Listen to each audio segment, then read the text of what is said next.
Ustaz, bagaimana caranya agar bisa terlepas dari cinta terlarang?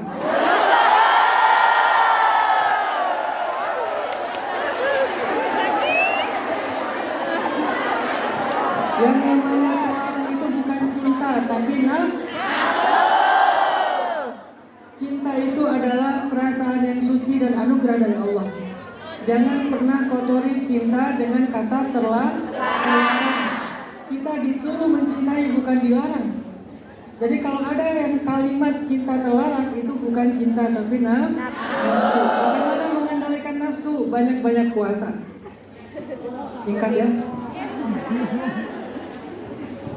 Kedua, biar mengendalikan nafsu, blok orangnya. Jangan cuma unfollow, masih bisa dihubungi, blok. Setelah diblok, Ustaz hatinya belum rela, minta sama Allah, ya Allah jauhkan hatiku dari fitnah. Biar Allah yang menyelamatkan hati kita, tapi kita yang ikhtiar. Syariatnya blok, hakikatnya doa.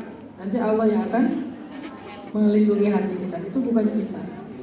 Ustaz, dulu saya pernah membuat kesalahan yang sangat fatal, tapi saya berusaha bertanggung jawab secara finansial. Walaupun anak saya masih saya titipkan kepada kedua orang tua saya, tapi kalau menurut mereka ada kekurangan dari finansialnya, mereka selalu mengungkit masa lalu saya. Mohon petunjuk sikap dan jawaban apa yang saya lakukan agar tidak terkesan membantah omongan keluarga. Allah saja tidak pernah mengungkit-ungkit masa lalu hambanya. Kalau dia sudah menyesal dan bertobat, maka di sisi Allah dia adalah orang yang bersih dari dosa. Di sisi Allah dia orang yang bersih dari dosa. Kalau Allah gak mengungkit, maka siapapun di antara manusia yang membicarakannya, anggap aja itu adalah angin lalu. Jangan terlalu difikirkan. Kenapa? Karena itu tidak akan merubah apapun dalam hidup kita. Yang memuliakan dan menghinakan kita adalah Allah. Yang membahagiakan dan menyengsarakan kita adalah Allah. Kata-kata manusia tidak akan berpengaruh kepada kita. Justru makin diomongin makin untung. Kenapa kita diomongin malah untung? Karena dia lagi mentransfer pahala kepada kita. Termasuk keluarga, Ustaz, termasuk keluarga. Maka konsisten saja dengan tanggung jawab kita menafkahi semampu kita, seikhtiarnya kita, sesungguh-sungguhnya kita. Adapun mereka yang mengungkit-ungkit, mereka itu sebetulnya sedang mentransfer pahala untuk kita. Ada perempuan malamnya rajin tahajud, paginya rajin gibah. Malamnya zikir, paginya lambe syariah.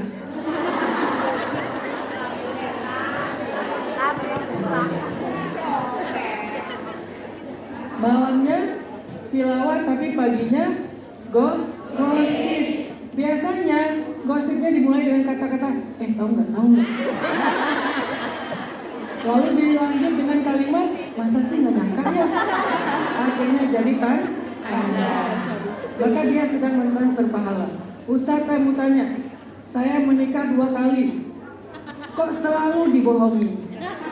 Suami pertama selingkuh, lalu cerai. Suami kedua korupsi dengan uang yang saya kirim. Tuh kan saya katain juga tadi, uangnya terpotong juga. Suami kedua korupsi dengan uang yang saya kirimi. Bagaimana solusinya dan apa yang harus saya perbuat, Ustaz? Jangan kirimin lagi.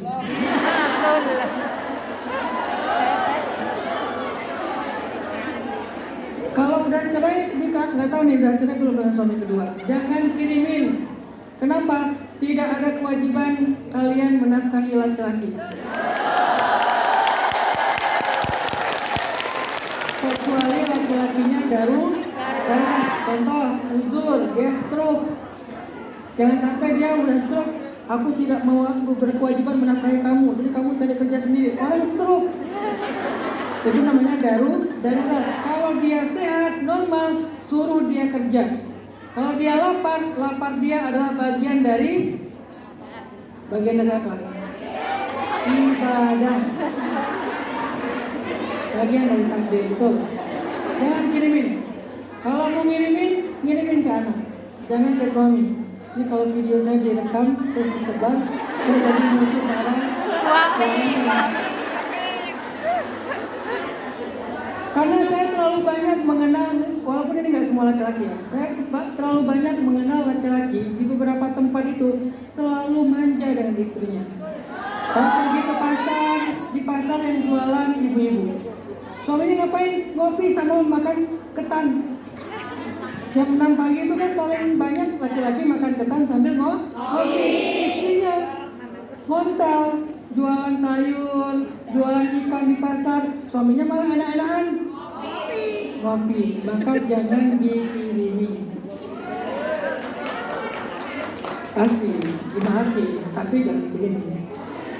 Saya mau tanya Ustadz, apakah saya berdosa tidak mendengarkan omongan ibu saya yang menjerumuskan saya dengan memisahkan saya dengan suami? Saya menjauh komunikasi dengan dia, ibu saya, karena selalu hanya nanya masalah uang. Karena posisi saya masih baru dan masih ada potongan agensi yang artinya gaji saya belum full.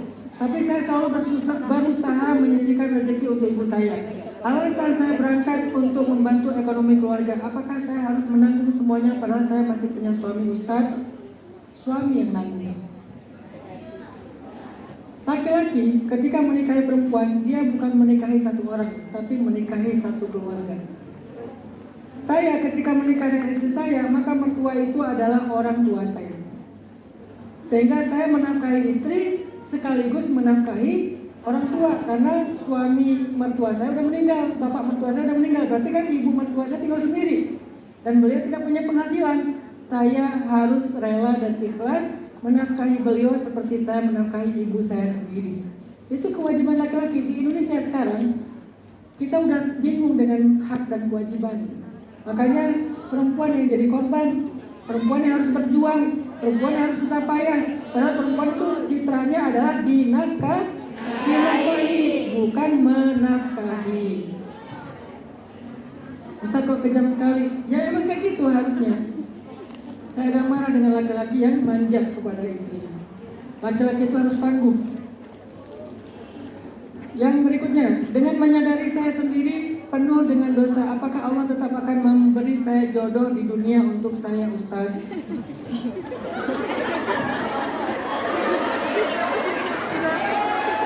Ini dia orangnya SD, sadar diri. Dia nyadar dirinya tuh penuh dosa, tapi dia masih berharap punya jodoh yang terbaik. Bisa nggak Ustadz? Bisa. Jangan berputus asa dari rahmat Allah. Caranya apa Ustadz? Bersihkan diri kita. Bagaimana membersihkan diri? Satu, taubat. Kedua, tebuslah, bayarlah hutang dosa dengan amal soleh di masa sekarang. Dulu apa dosa kita? Banyak, maka sekarang tebus dan bayar hutang dosa itu dengan amal soleh. Taubatlah dengan taubatan nasuha, terutama dari dosa zina. Karena dosa zina itu harus dibayar di dunia sebelum di akhirat. Kalau nggak dibersihkan dengan taubat, kita akan siap-siap menanggung tagihan Allah untuk membayar dosa itu dengan cara yang sangat berat. Nauzubillah. Apakah saya harus berikhtiar mencari jodoh atau saya diam aja? Sementara saya adalah seorang perempuan. Boleh ikhtiar tapi bukan dengan joget-joget di depan kamera. Boleh ikhtiar tapi jangan jadi pargoy, partai goyang. Ikhtiarnya gimana Ustadz? Ikhtiarnya ta'aruf. Tapi ta'aruf itu bukan bangunin tahajud ya. Ta'aruf itu bukan fit call tengah malam. Ta'aruf itu bukan ngirimin emoticon senyum, big heart, little love. Bukan ini ta'aruf. Ta'aruf itu adalah mencari tahu tentang dia. Bisa lewat perantara, bisa langsung kita sendiri, tapi lebih baik dengan perantara orang yang kita percaya. Kalau itu memungkinkan, itu namanya ta'aruf. Pengen lebih kenal, bukan pengen mesra. Kalau fit callan itu bukan ta'aruf, itu bermesraan, beda. Tunggu nanti aja kalau udah halal, gak perlu pakai kamera langsung. Gak usah dilanjutkan ya kalimatnya, cukup sih. Saya seorang janda beranak satu yang baru saja menikah lagi dalam rumah tangga. Saya bingung antara harus menetap dengan suami atau dengan anak, karena anak saya gak mau ikut suami. Suami saya tinggal di rumah orang tua saya, makanya saya lari bekerja ke sini. Allah. Pilihannya luar biasa ya. Akhirnya daripada si malakama, mending saya pergi ke Hong Kong. Milih anak, suaminya yang kecewa. Milih suami, anaknya yang sedih. Akhirnya saya ke Hong Kong. Masya Allah. Luar biasa ikhtiarnya, itu pengorbanan ya. Apa solusinya Ustaz? Itu udah dapat solusinya. Insya Allah nanti Allah akan memberikan petunjuk kepada keduanya. Doakan aja. Tapi yang pasti ini kedua-duanya ini nggak bijak nih. Nggak boleh anak menghalangi ibunya menikah atau bersama dengan suaminya, dan nggak boleh juga suaminya itu membatasi dirinya di dalam pelukan ibunya, terus dia nggak jadi ngapa-ngapain kepada istrinya atau nggak berusaha untuk mendekat ke keluarga istrinya. Suaminya dong mendekat ke keluarga istrinya. Suaminya dong bujuk anak-anaknya. Anak-anak itu kalau dibujuk mungkin bisa aja nih, suaminya juga di sana, anaknya di sini. Yang bingung istrinya. Ini laki-laki nggak benar nih. Harus suaminya yang datang untuk membujuk anak sambungnya supaya anaknya akhirnya berdamai. Anaknya nanti dari ibunya difahamkan pelan-pelan. Tuh ayah sambung kamu kan udah niatnya baik, pengen ngajak kamu ngebakso, pengen ngajak kamu jalan-jalan. Sampai kapan kamu akan kayak gini terus? Dia udah niat baik loh. Lama-lama kan luluh juga hatinya. Tapi kalau anaknya di sini, suaminya di sana, nggak mau ada yang ngalah, akhirnya kita yang ke Hong Kong kan kasihan. Ini yang jadi korban adalah istrinya. Saya seorang janda anak satu. Ada yang tanya?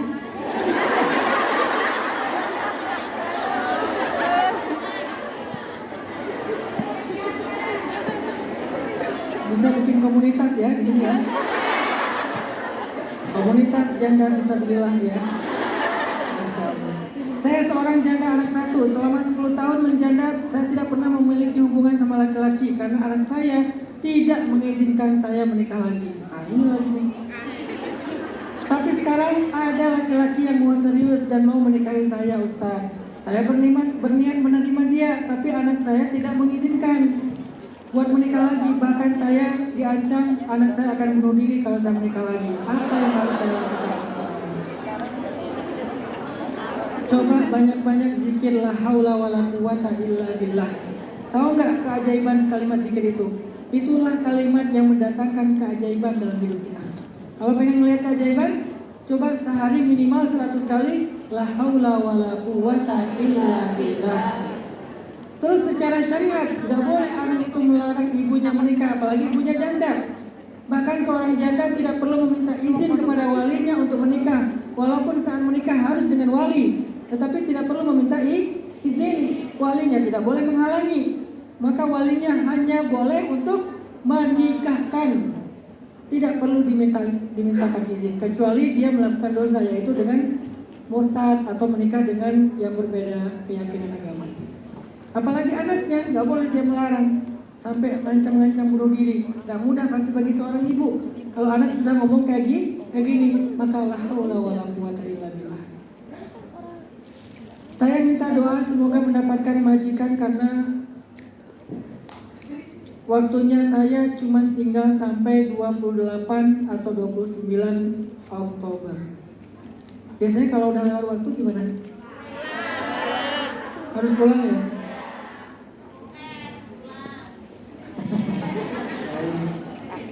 Bagaimana hukumnya memberi uang untuk suami karena menjaga anak yang spesial? Sengaja saya melarang suami untuk bekerja meninggalkan anak sendirian. Boleh, tetapi lebih baik suaminya yang bekerja. Fitrahnya ibunya yang merawat anaknya. Kenapa? Gak akan pernah sama sayangnya ayah dengan sayangnya ibu kepada anak. Gak akan pernah sama. Tapi kan kita kadang-kadang gak selalu ideal. Realitasnya tidak ideal. Makanya saya bilang di awal boleh. Walaupun idealnya adalah suami yang bekerja. Sabar ya teman-teman semuanya. Kalau kalian adalah mungkin menjadi seperti ini karena laki-lakinya belum ideal. Laki-laki ini kayaknya harus lebih sering lagi ikut taklim. Semoga mendapatkan majikan segera mungkin dan majikannya adalah majikan yang baik. Amin. Ustaz, tolong beri saya petunjuk bagaimana sikap saya kepada suami yang selalu cemburu sampai semua sosmed disadap. Suami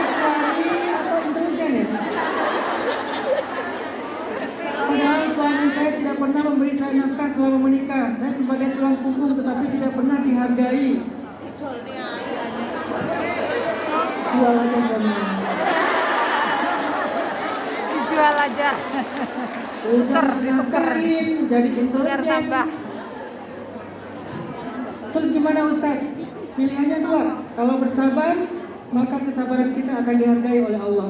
Kalau nggak kuat,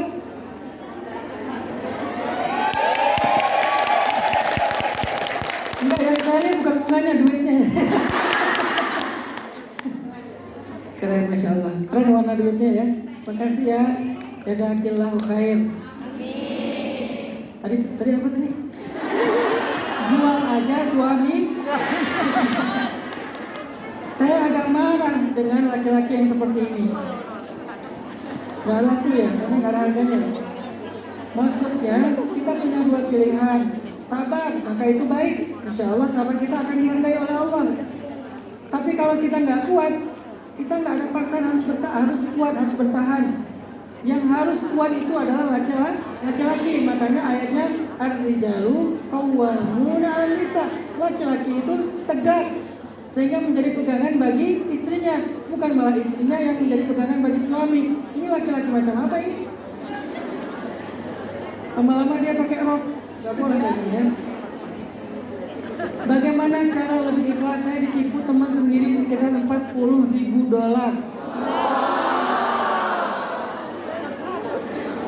Berapa $40.000 itu? 80 juta. Sekitar 3 bulan yang lalu saya baru ditipu teman saya 200 juta. Terus apa Ustaz ikhlas? Ikhlas. Ustaz mau ketemu dia, udah saya blok. Tapi Ustaz maafin dia, saya maafin kok. Saya maafin dia, saya ikhlas. Gara-gara saya ikhlas, Allah sudah menggantinya berlipat-lipat. Sebentar, waktunya berapa menit lagi? 5 menit lagi.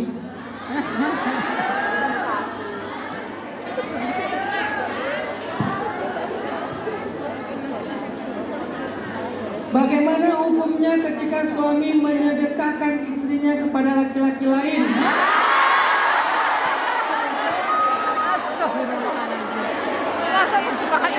Ini bukan manusia, ini setan ini. Ya, ini setan, bukan manusia. Saya di Hongkong kenapa jadi galak gini ya? Ya saya sabar. Dia melibatkan Allah, tiba-tiba saya jadi marah gini. Ini gak benar nih pertanyaan semuanya. Semuanya tentang laki-laki yang gak benar ya. Udah saya tahu semua isi pertanyaannya adalah tentang laki-laki yang gak benar. Makanya mintalah kepada Allah dengan doa yang sungguh-sungguh. Ya Allah, datangkan laki-laki yang soleh kepada saya, kepada anak-anak perempuan saya. Karena kita nggak bisa menilai laki-laki itu di depannya. Laki-laki itu, ini saya kasih satu rahasia laki-laki ya. Laki-laki jago acting. Laki-laki itu jago acting. Terus gimana kita tahu dia jujur atau enggak? Minta sama yang maha tahu, Allah Subhanahu Wa Taala, dan jalankan hubungan sesuai dengan syariat Allah biar kita tidak terjebak kepada acting. Saya kira demikian. Ini maaf kalau nggak semuanya bisa dijawab, tapi saya tahu rata-rata tentang laki-laki.